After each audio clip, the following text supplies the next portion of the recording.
ચાલો વિદ્યાર્થી મિત્રો નમસ્કાર। તો હવે આપણે ઉષ્માગતિશાસ્ત્ર ચેપ્ટરની અંદર કલા રૂપાંતરણ છે એ વાત કરી।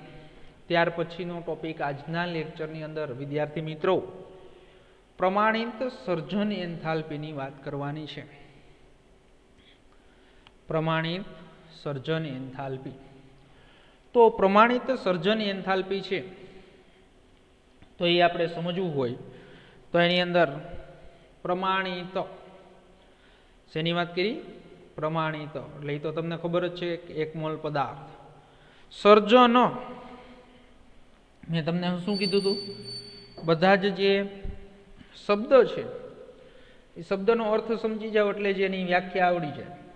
સર્જન સર્જન એટલે તમારે કાંઈક બનાવવું છે, અને એ જે તમે પદાર્થ બનાવો છો અને ત્યારે જે એન્થાલ્પીમાં થતો ફેરફાર છે એને પ્રમાણિત સર્જન એન્થાલ્પી કહેવાય છે। તો એની અંદર ઘણા બધા આપણે રિએક્શન છે એ રિએક્શન સમજી અને પ્રમાણિત સર્જન એન્થાલ્પી છે એ આપણે સમજવું છે। તો એક મોલ પદાર્થની તેના તત્વો જે તેમની સ્થાયી અવસ્થામાં છે, જો એક મોલ પદાર્થ કીધું છે તમને, તેના તત્વો જે તેમની સ્થાયી અવસ્થામાં છે, તો ઉદાહરણ આપું તમને કે H2 + O2, તો શું મળે તમને? 1 મોલ રાખીએ એટલે H2O એટલે શું થશે? 1/2 O2। તો આ 1 મોલ પદાર્થ બન્યો, તેના તત્વો એટલે H2 અને O2 જે તેમની સ્થાયી અવસ્થામાં છે, જેના સંદર્ભમાં અવસ્થા તરીકે છે એ શું થાય છે? ઓળખવામાં આવે છે, તેમાંથી રચાય છે ત્યારે થતો એન્થાલ્પીનો ફેરફાર પ્રમાણિત સર્જન મોલર એન્થાલ્પી કહે છે। અને તેની સંજ્ઞા શું છે? જો સંજ્ઞા બધાની યાદ રાખવાની। જો આપણે કેટલાય પ્રકારની એન્થાલ્પી ભણ્યા તો એની અંદર અહીંયા લખ્યું ડેલ્ટા એફ, શું લખ્યું? ડેલ્ટા એફ એચ, અને પ્રમાણિત એટલે 0। ઓકે, તો એફ છે એ શું છે? ફ્રેક્શન। ફ્રેક્શન એટલે પ્રમાણિત। તો જ્યાં પાદાકમાં એફ દર્શાવાય છે તો પદાર્થની તેની પ્રમાણિત અવસ્થામાં તેના તત્વો જે એ પણ કેવા હોવા જોઈએ? પ્રમાણિત અવસ્થામાં છે અને તેના જોડાવાથી સર્જન પામેલા છે। તો એની અંદર સંદર્ભમાં અવસ્થામાં તત્વોના તેમની સૌથી વધુ સ્થાયી અવસ્થા એટલે રૂમ ટેમ્પરેચર એટલે 25°C તાપમાને અને 1 બાર દબાણે છે। તો મેં તમને હમણાં જ ઉદાહરણ આપ્યું કે ઉદાહરણ તરીકે ડાયહાઇડ્રોજન માટે સંદર્ભ અવસ્થા H2 વાયુ છે, અને ડાયઓક્સિજન છે એ શું છે? O2 છે। કાર્બન છે એ શું છે? ગ્રેફાઇટ સોલિડ છે। સલ્ફર છે એ શું છે? રોહમ્બિક સલ્ફર। તો O2 વાયુ, ગ્રેફાઇટ એટલે કાર્બન, અને સલ્ફર એટલે રોહમ્બિક સલ્ફર છે। તો કેટલીક પ્રક્રિયાઓ તેમની પ્રમાણિત મોલર સર્જન એન્થાલ્પી સાથે છે એ નીચે આપેલી છે। તો ઘણી બધી પ્રક્રિયાઓની સર્જન એન્થાલ્પી કેમ લખવી એ આપણે હમણાં જુદા જુદા ઘણા બધા રિએક્શનો ઉપરથી આપણે સમજશું। તો એની અંદર વિદ્યાર્થી મિત્રો હમણાં જ મેં ઉદાહરણ આપ્યું H2G + 1/2 O2 એટલે 1 મોલ શું મળ્યો? H2O એટલે પદાર્થ મળ્યો ને આપણે, જે તેના શુદ્ધ તત્વોમાંથી આપણે બનાવ્યું। તો એની અંદર એની જો સર્જન એન્થાલ્પી શું આપી? ડેલ્ટા એફ એચ 0 પ્રમાણિત સર્જન એન્થાલ્પી આપી છે, -285.8 કિલોજૂલ મોલ ઇન્વર્સ આપેલી છે। એવી જ રીતે બીજું એક રિએક્શન આપ્યું ગ્રેફાઇટ કાર્બન, એની સાથે H2 પ્રક્રિયા થઈ અને શું બન્યો? મિથેન વાયુ CH4 એટલે કયો વાયુ કહેવાય? મિથેન વાયુ। તો તેની ડેલ્ટા એફ એચ 0 છે શું આપી છે? -74.81 કિલોજૂલ મોલ ઇન્વર્સ આપેલી છે। ઓકે, બીજું આપ્યું છે ગ્રેફાઇટ, એની સાથે H2 ની જ પ્રક્રિયા અને O2 ની પ્રક્રિયા કરીએ એટલે ઇથેનોલ બન્યો। શું બન્યો? ઇથેનોલ। તો એની પણ સર્જન એન્થાલ્પી આપને -277.7 કિલોજૂલ મોલ ઇન્વર્સ આપેલી છે। સર્જન એન્થાલ્પી આપણે કોઈની આંકડાઓ છે એ ગોખવાની જરૂર નથી। ઓકે, તો એ છે એ આપણે કોઈ યાદ રાખવાની જરૂર નથી. પણ એ સમજવું અગત્યનું છે કે પ્રમાણિત મોલર સર્જન એન્થાલ્પી ડેલ્ટા FH0 છે એ એક ખાસ બાબત છે જ્યાં 1 મોલ પદાર્થ તેના ઘટક તત્વોમાંથી બને છે. અને જે ઉપરના સમીકરણની અંદર પાણી, મિથેન અને ઇથેનોલ 1 મોલ બનાવ્યા, અને આની વિરુદ્ધ પ્રક્રિયા જો ઉષ્માક્ષેપક પ્રક્રિયા માટે પણ એન્થાલ્પીનો ફેરફાર. તો બધાને ખબર જ છે કે કેલ્શિયમ ઓક્સાઇડ સોલિડ સાથે કાર્બન ડાયોક્સાઇડની પ્રક્રિયા કરો તો કેલ્શિયમ કાર્બોનેટ આપે છે, CaCO3. તો એની સર્જન એન્થાલ્પી છે એ કેટલી છે? તો સર્જન એન્થાલ્પી છે -178.3 કિલોજૂલ મોલ ઇન્વર્સ છે. તો હવે તમને એમ કહું કે કેલ્શિયમ કાર્બોનેટની સર્જન એન્થાલ્પી છે, તો કેલ્શિયમ કાર્બોનેટની સર્જન એન્થાલ્પી નથી. કેલ્શિયમ કાર્બોનેટ બીજા સંયોજનમાંથી, શું કહેવામાં આવે? કેલ્શિયમ કાર્બોનેટ બીજા સંયોજનોમાંથી બનેલો છે. જો અહીંયા શુદ્ધ સ્વરૂપ નથી. આ કેલ્શિયમ ઓક્સાઇડ પદાર્થ છે, કાર્બન ડાયોક્સાઇડ છે એ પણ પદાર્થ છે, અને તેના ઘટક તત્વોમાંથી નહીં, વળી નીચે આપેલી પ્રક્રિયા માટે તે પ્રમાણિત એન્થાલ્પી પણ નથી. અને એવું જ રિએક્શન આપણે હાઇડ્રોજન બ્રોમાઇડ માટે ડેલ્ટા H0 છે એ પણ પ્રમાણિત સર્જન ઉષ્મા નથી. તો એની અંદર આપણે હાઇડ્રોજન બ્રોમાઇડ G માટે ડેલ્ટા F0 છે એ સર્જન એન્થાલ્પીની વાત કરીએ તો H2 સાથે Br2ની પ્રક્રિયા થાય, શું મળે આપને? 2HBr, એટલે કે હાઇડ્રોજન બ્રોમાઇડ, જેની અંદર જો ડેલ્ટા RH0 આપેલું છે. તો ડેલ્ટા RH0 એટલે શું થાય? પ્રક્રિયાની છે એન્થાલ્પી. તો કેટલી આપી છે? -72.8 કિલોજૂલ મોલ ઇન્વર્સ આપેલી છે. તો અહીંયા 1 મોલને બદલે જો 2 મોલ નિપજ તેના તત્વોમાંથી બને છે, એટલે શું લખાશે? જો આપણે સર્જન એન્થાલ્પીની વાત કરી, પ્રમાણિત સર્જન એન્થાલ્પી, ત્યાં આપણે એમ કીધું હતું કે 1 મોલ પદાર્થ બનવો જોઈએ. પણ આ પ્રક્રિયાની અંદર કેટલા મોલ પદાર્થ બને છે? તો કેટલા મોલ પદાર્થ બને છે? 2 મોલ પદાર્થ બને છે. તો 1 મોલના બદલે 2 મોલ નિપજ આપે છે, તો તેના તત્વોમાંથી બને છે, એટલે શું લખાશે? ડેલ્ટા RH0 ગુણ્યા શું કરશું આપણે? 2 ડેલ્ટા FH0. ઓકે, ખબર પડી તમને? હાલો, તો આથી છે એ શું થશે? તો એની અંદર સમાન ગુણાંક વડે છે એ ભાંગવામાં આવે તો સમીકરણ છે એ સમીકરણને આપણે છે એ શું કરીએ? તો સમીકરણને આપણે 1 મોલ જો બનાવવું હોય તો 1 મોલ કેવી રીતે બનાવે? તો એ બધાને ખબર જ હોય કે આથી સમાન ગુણાંક વડે ભાગવામાં આવે છે. આથી સમતોલિત સમીકરણને 2 વડે ભાગવામાં આવે, જેથી હાઇડ્રોજન બ્રોમાઇડની સર્જન એન્થાલ્પી આ પ્રમાણે લખી શકાય. જો આ H2 નો 1 મોલ હતો, એને 2 વડે ભાંગી નાખો એટલે શું થઈ જાય? 1/2.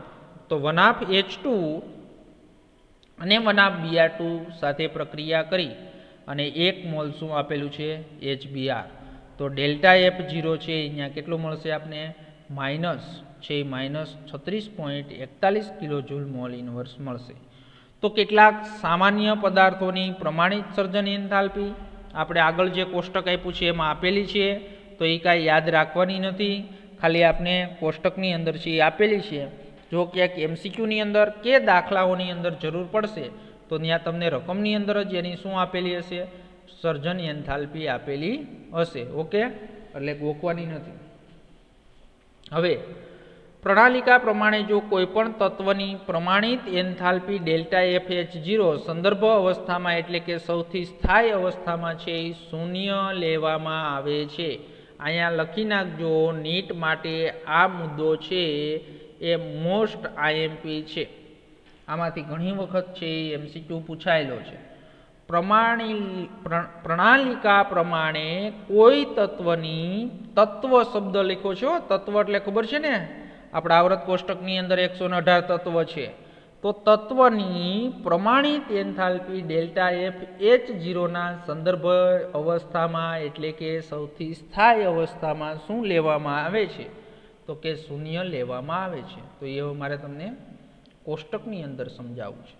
જો Br2 તત્વ થઈ ગયું, તો Br2 છે એ સ્થાયી અવસ્થામાં, એટલે કે લિક્વિડ હોય તો એની 0, પણ એ સામાન્ય તાપમાને છે એ લિક્વિડ હોય તો 0, પણ જો વાયુ હોય તો વાયુ છે એ શું છે, તો એની 30 છે. એવી જ રીતે કાર્બન જો ગ્રેફાઇટ હોય તો એની શું છે, 0 છે. એવી જ રીતે તમને ક્લોરીન, તો ક્લોરીન છે એ શું હોય, તો સામાન્ય તાપમાને ક્લોરીન ગેસ હોય તો એની કેવી છે, 0 છે. તમને બધાને ખબર છે H2 છે એ શું હોય, વાયુ હોય તો એની પણ કેવી લેવામાં આવે, તત્વ છે 0 લેવામાં આવશે. શું લેવામાં આવશે, તો તમને એમ થાય કે સામાન્ય તાપમાને H2O તો લિક્વિડ હોય તો એની 0 ન લેવામાં આવી. શું કા ન લેવામાં આવી, H2O છે એ તત્વ નથી હો ભાઈ, સંયોજન છે, બે જુદા જુદા પરમાણુનું બન્યું ને. H2 અણુ છે પણ એ એક જ તત્વનું છે એટલે એની 0 લેવામાં આવી છે. ઓકે, તો એવી રીતે ઘણા બધા આમાં ઉદાહરણ આપેલા છે. આ તમને 3-4 ઉદાહરણ સમજાવ્યા, એટલે એક વસ્તુ ખાસ યાદ રાખજો. અને આગળ જ્યારે હમણાં છે એ રિએક્શન જોઈએ ત્યારે પણ તમને આ ખ્યાલ આવશે કે ત્યાં તમારે એની સર્જની એન્થાલ્પી છે એ શું લખવી જોશે, 0 લખવી જોશે. તો ધારો કે તમે કેમિકલ એન્જિનિયર છો અને જાણવું છે, અને શું કરવું છે, જાણવું છે કે કેલ્શિયમ કાર્બોનેટના કેલ્શિયમ ઓક્સાઇડ અને કાર્બન ડાયોક્સાઇડમાં વિઘટન માટે કેટલાની ઉષ્માની જરૂર પડશે. તો આ વિદ્યાર્થી મિત્રો આપણે જાણવું પડે કે ભાઈ કેલ્શિયમ છે એ કેલ્શિયમ ઓક્સાઇડ અને કાર્બન ડાયોક્સાઇડમાં વિઘટન માટે કેટલી ઉષ્માની જરૂર પડશે, તો એ આપણે કાંઈ જાણવું પડે નહીં. તો બધાને ખબર જ છે કે કેલ્શિયમ કાર્બોનેટ જેમાંથી બન્યું, જેટલી ઉષ્મા છૂટી પડી હોય એટલી જ પાછી એને આપો ઉષ્મા, એટલે એનું આપણે વિઘટન કરી શકાય. તો એ પણ સમજાયું છે કે બધા જ પદાર્થો પ્રમાણિત અવસ્થામાં છે, કે ભાઈ કેલ્શિયમ કાર્બોનેટ સોલિડમાંથી કેલ્શિયમ ઓક્સાઇડ અને કાર્બન ડાયોક્સાઇડ છે તો એની શું આપણે શોધવાની છે, તો એની આપણે છે એ કેટલી ઉષ્માની જરૂર પડશે, એટલે અહીંયા ΔRH0 આપણે શોધવું છે. તો આપને ખબર જ હોય, ખાલી નિશાની જ બદલશે. ઉલાની અંદર છે એ આપણે અહીંયા રિએક્શન હમણાં ભણી જ ગયા છીએ, તો એની અંદર શું હતું, તો એની અંદર માઇનસ હતું, તો અહીંયા છે એ શું કરવું જોશે, પ્લસ, એટલે આપણે અહીંયા આપવી પડશે. ઓકે, હાલો. તો એની અંદર આપણે જોઈએ કે આપણે અહીંયા પ્રમાણિત સર્જન એન્થાલ્પીનો ઉપયોગ કરીશું અને પ્રક્રિયા માટે એન્થાલ્પીનો ફેરફાર ગણીશું. તો નીચેના સામાન્ય સમીકરણનો ઉપયોગ કરીને એન્થાલ્પીના ફેરફારની ગણતરી કરી શકાય. તો ΔRH0, તો એની અંદર આપણે સૂત્ર આપણે આગળ ભણી ગયા છીએ, સિગ્મા એટલે સરવાળો, શું થશે, નિપજો છે તો નિપજોની સર્જન એન્થાલ્પી માઇનસ શું થશે, પ્રક્રિયકોની સર્જન એન્થાલ્પી. તો જ્યાં A અને B તમને ખબર જ છે, સમતુલિત સમીકરણની અંદર નિપજો અને પ્રક્રિયકોના અનુક્રમે શું છે, તત્વ યોગમિતીય ગુણાંક. તો આ સૂત્ર આપણે આગળ ભણી ગયા. તો ઉપરનું સમીકરણ આપણે કેલ્શિયમ કાર્બોનેટના વિઘટનને લાગુ પાડીએ તો અહીં ગુણાંક A અને B દરેક 1 છે. તો એની અંદર તમને ખબર જ છે કે ભાઈ કેલ્શિયમ કાર્બોનેટનું તમે સમીકરણ જોયું તો એની અંદર બધા જ પ્રક્રિયકો અને નિપજો છે એ 1 છે. તો આથી ΔRH0 છે એ શું થશે, ΔFH0 કેલ્શિયમ ઓક્સાઇડ, એટલે કેલ્શિયમ ઓક્સાઇડ છે તો એ કેલ્શિયમ ઓક્સાઇડની સર્જન એન્થાલ્પી, પછી પ્લસ ΔFH0 CO2 કાર્બન ડાયોક્સાઇડની સર્જન એન્થાલ્પી, એટલે આ નિપજ થઈ ગઈ. હમણાં રિએક્શન આપણે લખ્યું ને, CaCO3 નું વિઘટન કરો એટલે શું મળે, કેલ્શિયમ ઓક્સાઇડ અને કાર્બન ડાયોક્સાઇડ વાયુ, એટલે નિપજ છે. માઇનસ પ્રક્રિયક કોણ છે, તો પ્રક્રિયક છે કેલ્શિયમ કાર્બોનેટ. તો હવે આ રિએક્શન તમે લખ્યું, તો આ રિએક્શનની અંદર તમને બધાને ખબર છે કે હવે જે આ તમે રિએક્શન છે એ રિએક્શન લખ્યું, તો એની અંદર તમને કોષ્ટકની અંદર આ બધાયની શું આપેલી છે, પ્રમાણિત સર્જન એન્થાલ્પી આપેલી છે. તો એ પ્રમાણિત સર્જન એન્થાલ્પીના શું મૂકી દો મૂલ્ય, બધાયના મોલ કેટલા છે, 1 જ છે. તો એની છે એ શું મળ્યું, તો plus 178.3 kilo joule mall inverse મળ્યું. તો એની અંદર આપણે આગળ હમણાં જ્યારે વાત કરતા હતા કેલ્શિયમ કાર્બોનેટની સર્જન એન્થાલ્પી છે એ એન્થાલ્પી આપણે જોઈ, કેલ્શિયમ કાર્બોનેટનું આપણે ક્યાંક રિએક્શન હમણાં જોયું હતું. તો કેલ્શિયમ કાર્બોનેટનું જે રિએક્શન હતું તો એની અંદર તમને કેલ્શિયમ કાર્બોનેટનું હા જો આ કેલ્શિયમ ઓક્સાઇડ અને કાર્બન ડાયોક્સાઇડ વચ્ચે પ્રક્રિયા થઈ અને શું મળ્યું હતું, કેલ્શિયમ કાર્બોનેટ મળ્યું હતું. તો ત્યાં જો ΔF એની પ્રમાણિત સર્જન એન્થાલ્પી અહીંયા કેટલી છે, -178.3, પણ માઇનસ એટલે ત્યાં ઉષ્મા છૂટી પડી. તો કેલ્શિયમ કાર્બોનેટ બન્યું. હવે કેલ્શિયમ કાર્બોનેટને તમારે વિઘટન કરવું છે એટલે પાછું શું બનાવવું છે? કેલ્શિયમ ઓક્સાઇડ અને કાર્બન ડાયોક્સાઇડ વાયુ. તો આપણે એ તો અગાઉ વાત કરી ગયા છીએ કે ભાઈ જેટલી ઉષ્મા પ્રક્રિયા દરમિયાન છૂટી પડે એટલું જ પાછું એને જો તોડવું હોય તો તોડવા માટે એને એટલી જ છે એ શું કરવું જોઈએ? તો એટલી જ એની છે એ ઉષ્મા આપવી પડે. એટલે જો સીધો આન્સર તમને અહીંયા માઇનસ અને પ્લસ થઈ ગયું. ખાલી આ ઉષ્મા છે એ સરખી છે એટલે પ્લસ એટલે આપવી પડે અને માઇનસ એટલે એટલી છૂટી પડે. ઓકે, સમજણ પડી ગઈ? તો આમ CaCO3 ના જે વિઘટનની પ્રક્રિયા છે એ ઉષ્મા શોષક છે એટલે આપણે એને ઉષ્મા આપીએ છીએ અને તેથી તમારે ઇચ્છિત નિપજ છે એ મેળવવા માટે એને શું કરવું પડશે? કેલ્શિયમ કાર્બોનેટને ગરમ કરવો પડશે. તો વિદ્યાર્થી મિત્રો, આજે આપણે વાત કરી તો એ પ્રમાણિત સર્જન એન્થાલ્પીની વાત કરી. શેની વાત કરી? પ્રમાણિત સર્જન એન્થાલ્પી. ઓકે, આવડે બધાને? હાલો, ત્યાર પછી ઉષ્મા રાસાયણિક સમીકરણો છે એની વાત કરી દઈએ. તો ઉષ્મા રાસાયણિક સમીકરણો તો સમતોલિત રાસાયણિક સમીકરણ જેમાં આપણે લખીએ છીએ ડેલ્ટા RH ના મૂલ્યનો સમાવેશ થયેલો હોય છે તેને ઉષ્મા રાસાયણિક સમીકરણ કહે છે. તો બધા જ વિદ્યાર્થી મિત્રોને ઉષ્મા રાસાયણિક સમીકરણ લખતા આવડે છે. પ્રક્રિયા આપી હોય અને એના ઉપરથી એનું શું લખવાનું છે? ઉષ્મા રાસાયણિક સમીકરણ લખવાનું છે. તો આપેલ સમીકરણની અંદર પદાર્થની અંદર અપરૂપ અવસ્થા સહિત ભૌતિક અવસ્થાનો પણ નિર્દેશ કરીએ છીએ. તો ઉદાહરણ તરીકે તમને એક સમીકરણ આપ્યું છે કે ઇથેનોલનું છે એ શું કરવામાં આવે? ઓક્સિડેશન. તો શું મળે છે? કાર્બન ડાયોક્સાઇડ અને પાણી મળે છે.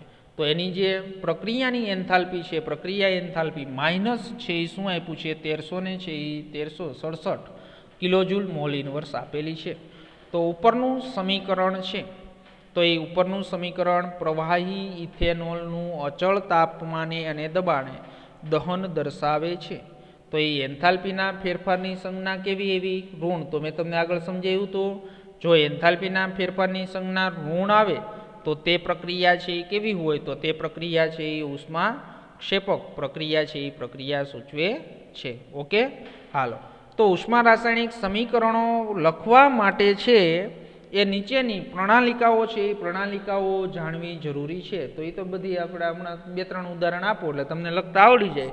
તો કોઈ બી રિએક્શન તમને આપ્યું હોય તો એની છે એ શું રાસાયણિક છે એ રાસાયણિક સમીકરણ લખતા આવડે. તો એની અંદર પહેલું તમને મુદ્દો આપ્યો છે કે સમતોલિત છે એ સમતોલિત ઉષ્મા રાસાયણિક સમીકરણમાં છે એ ગુણાંકો પ્રક્રિયામાં સંકળાયેલા પ્રક્રિયકો અને નિપજના મોલની સંખ્યા સૂચવે છે. તો એની અંદર તમને ખબર જ છે કોઈ પણ રિએક્શન લખો એની આગળ જે સંખ્યા છે એ અણુની સંખ્યા નથી પણ કોની છે? મોલની સંખ્યા. તમે આ રિએક્શન લખ્યું કે ભાઈ H2 પ્લસ 1/2O2 gives શું મળ્યું આપને? H2O મળ્યું. તો જો આ H2 એક અણુ H2 નો છે એમ નહીં, અહીંયા એક છે એટલે એનો મતલબ એમ થાય કે H2 નો 1 મોલ છે. અહીંયા O2 ની આગળ 1/2 લખેલું છે એટલે એનો અડધો મોલ છે અને અહીંયા 1 લખેલું છે એટલે એનો મતલબ એમ થાય પાણીનો 1 મોલ મળ્યો. શું મળ્યો? એટલે એ અણુની સંખ્યા નથી દર્શાવતું પણ પ્રક્રિયકો અને નિપજોના શું દર્શાવે છે? મોલ દર્શાવે છે. ઓકે, બીજું કે ભાઈ ડેલ્ટા RH 0નું છે એ સંખ્યાત્મક મૂલ્ય છે એ સમીકરણથી નિર્દેશ કરેલા પદાર્થોના છે એ મોલની સંખ્યા સૂચવે છે અને પ્રમાણિત એન્થાલ્પીનો ફેરફાર છે એ ડેલ્ટા RH ના એકમ. તો એનો એકમ શું હોય? કિલોજૂલ મોલ ઇનવર્સ હોય છે. તો એની અંદર જે સમીકરણની અંદર જે નિર્દેશ કરેલા સંખ્યાત્મક મૂલ્ય છે એ નિર્દેશ કરશું આપણે તો એ શું દર્શાવે છે? તો એ મોલની સંખ્યા દર્શાવશે અને પ્રમાણિત એન્થાલ્પીનો ફેરફાર છે ડેલ્ટા RH 0નો એકમ શું હોય? તો આપણે ખબર જ છે કિલોજૂલ મોલ ઇનવર્સ હોય છે. તો આ ખ્યાલને સમજવા માટે આપણે નીચેની પ્રક્રિયા છે એની ઉષ્માની ગણતરી કરીએ. તો આ ખ્યાલ છે એને સમજવા માટે આપણે ઉદાહરણોની વાત કરીએ. તો એની અંદર જો ઉદાહરણ આપ્યું Fe2O3 સોલિડ. શું આપ્યું છે? Fe2O3 solid. એની સાથે 3H2G ની પ્રક્રિયા કરીએ. શું મળે છે? 2Fe સોલિડ અને પ્લસ 3H2O. તો કોષ્ટક છે એ કોષ્ટક 6.2 માંથી પ્રમાણિત સર્જન એન્થાલ્પીના મૂલ્યો લેતા આપણે શોધી શકીશું કે આની સર્જન છે એ રાસાયણિક એન્થાલ્પી કેટલી છે. ઓકે, હાલો. તો એની અંદર આપણે તમને કે ડેલ્ટા FH0 તો ડેલ્ટા FH0 છે એ શું આપેલું છે? તો ડેલ્ટા FH0 તમને આ જે પ્રક્રિયા આપી છે એના મૂલ્ય આપણે કોષ્ટકમાંથી લીધા કે ભાઈ H2O જો સર્જન એન્થાલ્પી F એટલે H2O લિક્વિડ જો અહીંયા અવસ્થાએ દર્શાવવી પડશે. એની અંદર તમે કોષ્ટકની અંદર જોશો ને તો ઘણા પદાર્થ એવા હશે જે સોલિડ હશે અને છે ગેસિયસ ફોર્મમાં હોય તો એની સર્જન એન્થાલ્પી પણ ત્યાં બદલાઈ જશે. એટલે જે રિએક્શન આપણે અહીંયા લખીએ ને તો એ રિએક્શનની નીચે છે એની શું દર્શાવી હોય અવસ્થા. S હોય તો સોલિડ, L હોય તો લિક્વિડ, G હોય તો ગેસ અને AQ હોય તો એક્વિયસ. ઓકે, તો જો H2O ની તમારે લેવાની છે તો એ કોષ્ટકમાં -285.83, પછી Fe2O3 ની આપેલી છે, પછી FeS ની 0 આપેલી. જો અહીંયા પાછું આવ્યું ને, મેં તમને નીટ માટે હમણાં જ આગળ કીધું હતું, જ્યારે કોઈ પણ તત્વ પ્રમાણિત અવસ્થામાં હોય ત્યારે તેની સર્જન એન્થાલ્પી શૂન્ય ગણવામાં આવે છે. તો બધાને ખબર છે કે લોખંડનો ટુકડો પડેલો હોય તો લોખંડનો ટુકડો શેનો બનેલો હોય? Fe નો. અને જે કેવો છે? સોલિડ છે. તો ઇક્વલ ટુ શું કહેવાય એને? 0. અને ડેલ્ટા FS0H2 છે તો એ પણ શું છે? તો એ પણ છે એ પ્રમાણિત અવસ્થામાં છે તો એની પણ સર્જન એન્થાલ્પી શું લેવામાં આવશે? 0 લેવામાં આવશે. હવે જે આપણે પ્રણાલિકા પ્રમાણે ભણી ગયા તો એનું સૂત્ર છે, એ સૂત્ર અહીંયા લખેલું નથી પણ હું અહીંયા છે એનું સૂત્ર છે, એ સૂત્ર લખતા તમને આવડવું જોઈએ. તો એનું સૂત્ર છે એ સૂત્ર ન લખો, ડાયરેક્ટ કિંમત મૂકી દો તોય ચાલશે. ઓકે, હાલો, તો સૂત્ર લખવું નથી આપણે, ડાયરેક્ટ છે એની શું કરી દેવાનું? નવી ટેક્સ્ટબુકમાં ડાયરેક્ટ આપણે એની શું આપી છે? કિંમત. અથવા તો આના આગળનો જે ઓલો જોયો ને કેલ્શિયમ કાર્બોનેટ, એમાં રિએક્શન લખ્યું હતું ને એ પ્રમાણે જ લખી શકાય. તો એ કેવી રીતે લખાય તો એ પણ તમને હું સમજાવી દઉં. હાલો, તમારે સૂત્ર લખવું હોય તો સૂત્ર કેવી રીતે લખાય? જો ડેલ્ટા RH શું છે? ડેલ્ટા RH0 એટલે પ્રમાણિત છે એન્થાલ્પી. ઓકે, પ્રક્રિયાની પ્રમાણિત એન્થાલ્પી. હવે જુઓ શું છે? નિપજો.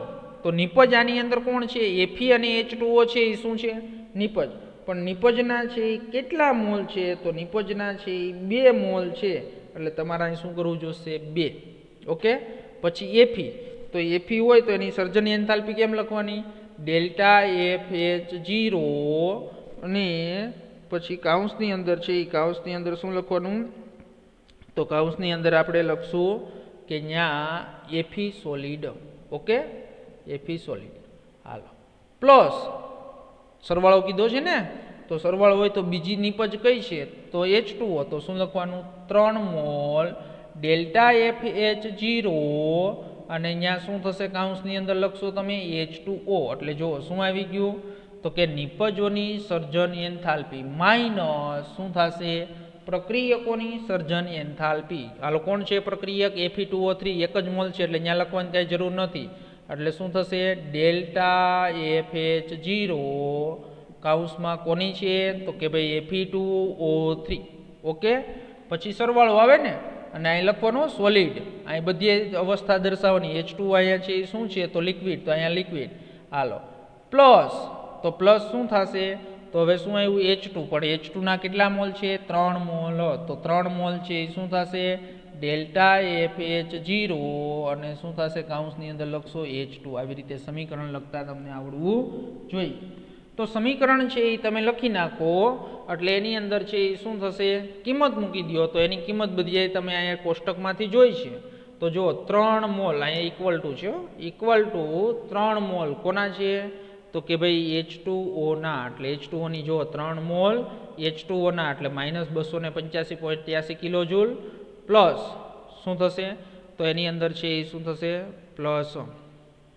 તો પ્લસ છે એ પ્લસ શું થશે? તો પ્લસ છે એ આપણે એની અંદર શું આપ્યું છે? તો એની અંદર બીજું પ્રક્રિયક નિપજ કોણ છે? Fe. તો એની અંદર બીજું Fe. તો Fe આપેલું છે. તો Fe ની તો તમને બધાને ખબર છે કે આની શું થઈ જશે? 0. એટલે અહીંયા નથી લખ્યું એને, પણ આપણે અહીં લખીએ +0. ઓકે, પછી છે એ શું થશે? માઇનસ. તો માઇનસની નિશાની એવી. હવે સૂત્રની અંદર જો કોણ છે? Fe2O3. તો Fe2O3 છે સોલિડ. તો એની અહીંયા સર્જન એન્થાલ્પી શું આપી? -824.2 કિલોજૂલ પ્લસ કોની સર્જન એન્થાલ્પી? તો H2 નહીં, તો H2 ની અહીંયા 0 છે એટલે એ 0 એને દર્શાવ્યું નથી હો, એટલે ખબર હોવી જોઈએ. હાલો તો એનો છે એ તમે શું કરો, સરવાળો, તો ઓલો બાદબાકી, તો બાદબાકી કરીએ એટલે શું થઈ ગયું, -33.3. તો -33.3 કિલો જૂલ મોલ ઇન્વર્સ મળી. તો અહીં નોંધો કે ગુણાંકો જેના આ ગણતરીમાં ઉપયોગ કર્યો છે તે શુદ્ધ અંકો છે અને તે અનુરૂપી શું દર્શાવે છે, તો તત્વયોગમિતીય ગુણાંક દર્શાવે છે. તો આ જે છે એ શું દર્શાવે છે, તત્વયોગમિતીય ગુણાંક દર્શાવે છે. તો ડેલ્ટા RH0 નો એકમ શું છે, કિલોજૂલ મોલ ઇન્વર્સ છે, અને જેનો અર્થ છે કે પ્રક્રિયાના શું છે, પ્રતિ મોલ. તો હજી આપણે એક બીજું ઉદાહરણ લઈએ. તો આપણે એકવાર રાસાયણિક પ્રક્રિયાનો સમીકરણને અમુક ચોક્કસ પ્રકારે સંતુલિત કરીએ છીએ ત્યારે તે પ્રક્રિયાના મોલની વ્યાખ્યા આપે છે. જો આપણે સંતુલિત સમીકરણ બીજી કોઈ રીતે મેળવેલું હોય, તો ઉદાહરણ તરીકે આપણે એને હાફ કરી નાખ્યું છે, 1/2 Fe2O3 3H2 Fe અને 3/2 H2O. તો આ પ્રક્રિયાનો જથ્થો પણ પ્રક્રિયાના 1 મોલનો જ હશે. તો એના માટેનું સૂત્ર છે એ સૂત્ર તમે ગણશો તો એના માટેનું સૂત્ર પણ શું થશે કે ભાઈ ડેલ્ટા RH10. હવે બધાના મોલ આપ્યા છે એ પ્રમાણે તમારે ગણતરી કરી નાખવાની, એટલે અહીંયા શું થશે, 16.6 કિલોજૂલ. તો 16.6 કિલોજૂલ જે તમને ઉર્જા મળી, તો એની અંદર તમને અહીંયા છે શું મળ્યું, તો અહીંયા સર્જન જે પ્રક્રિયા છે તો અહીંયા તમને 33.3 મળ્યું, અને અહીંયા છે એ શું મળ્યું, 16.6.